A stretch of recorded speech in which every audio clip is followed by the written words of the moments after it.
Hello, my name is Hannah Matthews, and today I am talking about my interview that I had with my special education teacher. Her name is Jessica Bullock, and she is teaching at the Avery Trace Middle School in Cookeville. She has been teaching for 18 years, and she has a degree in SPED and in education. So for most of this video, I will be talking about question 12, which is how do you ensure parents are involved in their child's IEP? Because half of this question was very surprising to me, and half of it wasn't. And then also the other half that wasn't, the half that was the part where I asked a question. So they form the question is, how do you ensure parents are involved in the IEP, which I already said. But the part that did not surprise me about her answer was she said that the easiest way to involve a child in their keep a parent involved in their child's IEP was to make sure that you have a connection with the parents. And so because you have a connection with the parent, they're more likely to communicate with you, which is very helpful. And so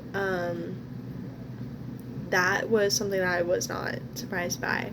However, I asked her a question regarding if a parent does not answer your calls for the IEP meeting, what do you do? And she actually surprisingly answered that they do house visits for a lot of the students' parents, because Cookeville is such a predominantly Spanish-speaking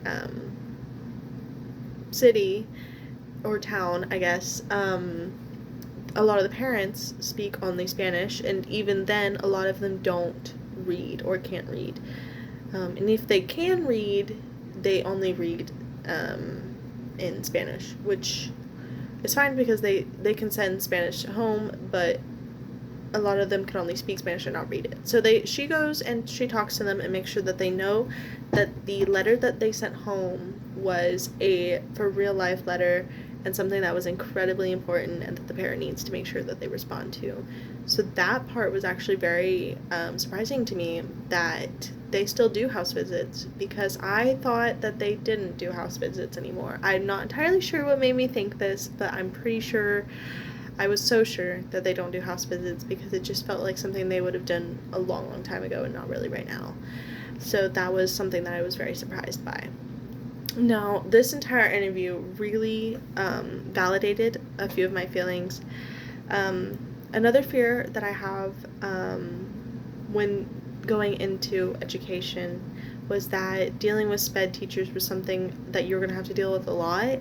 And I was worried that they were going to be like not very nice or not as understanding, or they expect a lot more out of me, or I expected too much out of them. I wasn't entirely sure.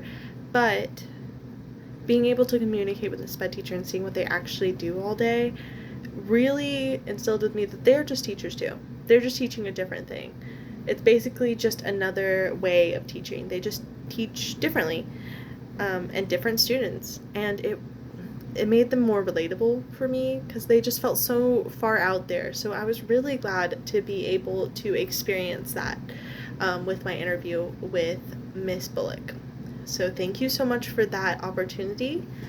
Have a great day.